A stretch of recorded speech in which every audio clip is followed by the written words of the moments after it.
perhaps more important than ever is this chat.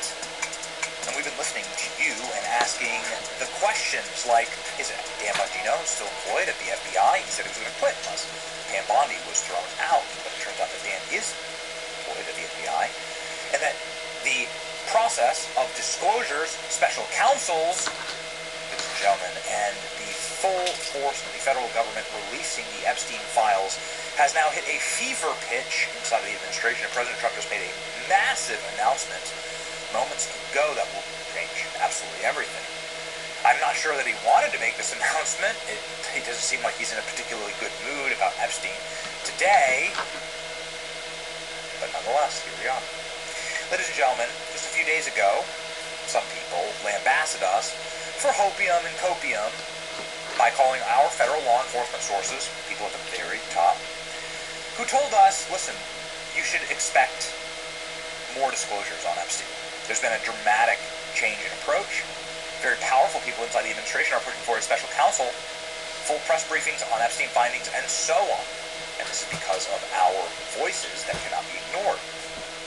Power to the people. Some haters said, you're just making this up, or you're stupid, or, again, you're just drinking the Kool-Aid. Ladies and gentlemen, somebody might be eating crow very soon, because our sources were impeccable. Right. Turns out that the next 24 hours yielded not only the Speaker of the House calling for the full release of all the Epstein files and calling out of the mat Pam Bondi, saying that she's mishandling all of this. You need to be honest with the American people. That came actually via our show. But also dozens of members of Congress calling for Ghislaine Maxwell to testify. Ghislaine Maxwell's family saying that we're willing to testify and that we want all evidence released and the government's hiding the evidence. Okay, positive movement there. Trump saying twice that he wants the DOJ to release the credible files. All right, well, we'll take the positive movement in that direction. And growing calls for a special counsel, bipartisan support, and massive cultural exposure for satanic predator elites. Ladies and gentlemen, this followed on the heels of us being in the United States Capitol yesterday, asking questions about this to powerful members of Congress. Lauren Boebert has tens of millions of followers on social media, and she says we need a special counsel right now. It should be Matt Gaetz, in fact, who can lead the special counsel.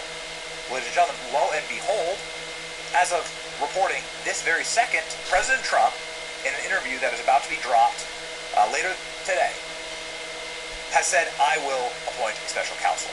President Trump is floating the idea of naming a special counsel to probe the DOJ's handling of the secret plea deal with Jeffrey Epstein, abusing underage girls. Prior DOJ report found that the prosecutor exercised poor judgment but didn't strike a sweetheart deal. Interesting. But he did, in fact. Jeffrey Epstein got the deal of a lifetime. And all of his other friends got to skate free. All of the predators. And this was before Trump was in office. This was when Trump was a TV host. This was in 2007 and 2008. And then in 2005, when Jeffrey Epstein was let off the hook by Robert Mueller. They had Jeffrey Epstein dead to rights in 2005 with 50 underage girls that he was abusing. And the FBI let him off because he started feeding the FBI information. Our federal agencies are just totally evil. That's probably what's being protected here. Obviously, the intel element is what's being protected, right? The institutions themselves will be destroyed by this, but let them burn. Just in, President Trump is floating the idea of naming a special counsel to investigate the Epstein case. Special counsel investigations into non-prosecution agreement and overall handling of the Epstein case may well go a long way to restore the trust in the Trump administration. I think it's perhaps the only way out at this point. Do you support the idea of a special counsel? People in D.C. don't like special counsels because, well, you know what they're going to find, right? See Bannon breaking this news with John Solomon, who just interviewed President Trump himself. Finished an interview with the president. I know you're going to play it in its entirety without commercial interruption at 6 o'clock on your show on Real America's Voice that follows the War Room. Can you give us a couple of just headlines? Because I'm sure it's, knowing John Solomon, it's got some big scoops in it. Thank you. Yeah, listen, he was just very candid, very open, very detailed, very focused.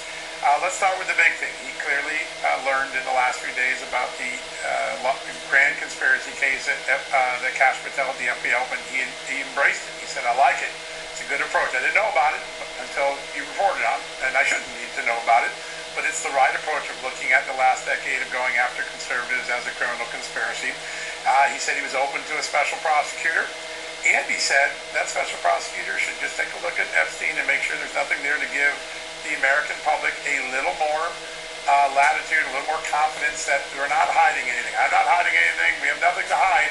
But if he wants to look at anything legitimate, they're there. So I think the president's behind the special prosecutor, behind going after the last decade as a criminal conspiracy to use the judicial system to punish political enemies, and also to keep his hands off it. He said, this isn't Pam and Cash's hands. They do the work, but I like the idea from what you reported. I thought that was big. So that is big. President Trump's is I guess, open to and is openly talking about with John Solomon, who's an excellent reporter, a special prosecutor to look into Epstein and to make sure that there was no wrongdoing there. Let's keep listening. Wants the American public to stay focused on the tariffs and the securing of the country. At one point he said, listen, if I find out who's behind the attacks on ICE, who's coordinating this, who is behind George Floyd and the riots, I'm going to designate them a terrorist organization. That is a big proclamation. He's thinking about big issues. I think he's frustrated by all the social media chatter from people who don't really know what's in the Epstein files, and he was very pointed about that. Let's stay focused on the things that matter to the American people. I want the answers to Epstein like everyone, he said, so let the prosecutor do that. So he's on board with the situation of getting a special prosecutor and having the Epstein situation put into that, so that can be formally looked Anything at legitimate that and really in a criminal volunteered context. By the way, Steve. You know, I ask him about the special, but he immediately volunteers, and then I follow up on it. But he immediately brings up Epstein, like, just throw that in, let's get it all answered. I got nothing to hide. I want truth, and I want prosecutions, and I just want the justice system to take care of what needs to be taken care of. It was really a remarkable moment. Since you're an expert in this, Tom Fenton, myself, Mike Davis, others have been discussing this because the courts have backed up President Trump's Article 2 powers. They have backed him up so far as commander-in-chief of what he's trying to do, expel. Yep. They have backed him up in two historic rulings, one on the State Department and really USAID, that part of it, and yesterday with the Department of Education to say, do it. I think it's a huge tool along with this special prosecutor and this criminal conspiracy investigation to really take down the deep state. But is he thinking of that the special prosecutor, which we argue for, should report to the office of the president? Or are you saying you think he's going to say, hey, let Pam and DOJ let her report to them?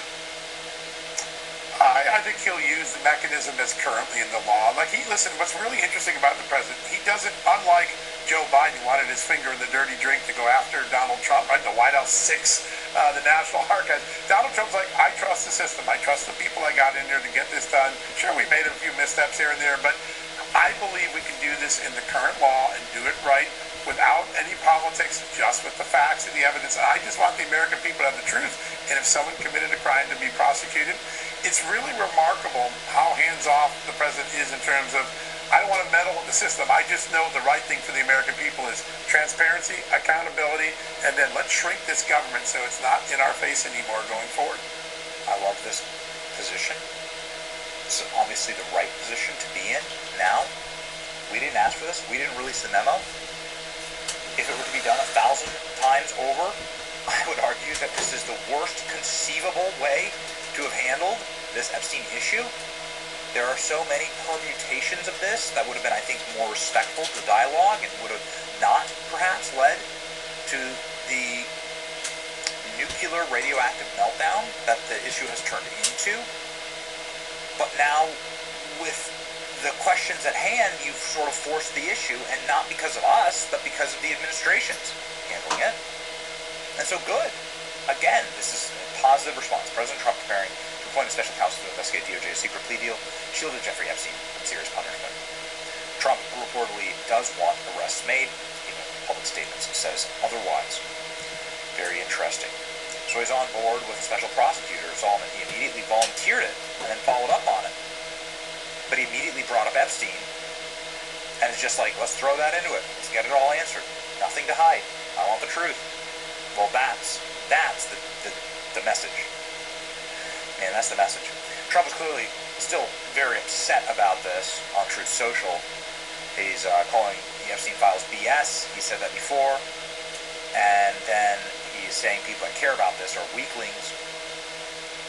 He's like, I think the president is frustrated in all of this. You probably read it, but he connects the Epstein. What this is connecting the Epstein hoax to other hoaxes. Okay. The only reason that we know any of these hoaxes are hoaxes is because we released all the evidence. So if that is in fact true, then let's release the evidence. It was only proper investigations and question asking that allowed us to see that they were all hoaxes. So that's fine. Granted. Now let's release all the evidence. Got it. And it seems like a pretty natural course that. But, you know, what happened initially with all of the other hoaxes, whether it's the 51 laptop or whatever, is the federal government said, believe us. Here's the official story. Believe us. And it's not the official story. And that's what's happening here. So let's follow the course, get the investigations going, and get the evidence out. Right? Man. Okay. I guess it's changing. Matt Gaetz, a special prosecutor? Why the hell not? Right? Over Sparks. That's a special counsel. Wants Gaetz to lead it. We deserve the truth about the Epstein files, and I'm ready for special counsel. Matt Gaetz, how about you?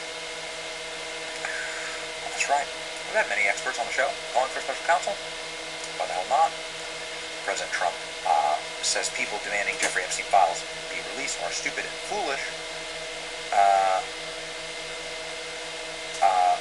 But then President Trump goes on to defend his Attorney General, saying that it was a Democrat hoax. Again, my argument here is you're welcome to prove that. The only way to prove that it's a Democrat hoax is then to just show us the work, right? Show us your work. So much of this really is spawned out of the federal government not showing the work. But I think that this clearly, a special counsel, this would clearly show a positive movement, right, towards reconciliation on this issue, even though President Trump clearly wants people to be focused on other things. This I can understand. There's a lot of huge successes in the administration. I cheer them on with regularity. It's just this is a blind spot. Which one of Trump's staff is giving him this information about Epstein? The spies within. Sort of saying there's people who are trying to make Trump look bad on this stuff. I don't know. I guess I don't disagree with him, because it just seems to be. It seems to be that he is, you know, your personnel is policy, right? That's what they always say in D.C. And so the people that you have around you is just how you're going to govern. President Trump is just one man. He can't do absolutely everything. He needs to depend on the people around him, you know, to test the waters and to test the vibes, the energy of the movement, the moment, and advise him correctly. And many people are asking right now, like, where's he getting this advice from?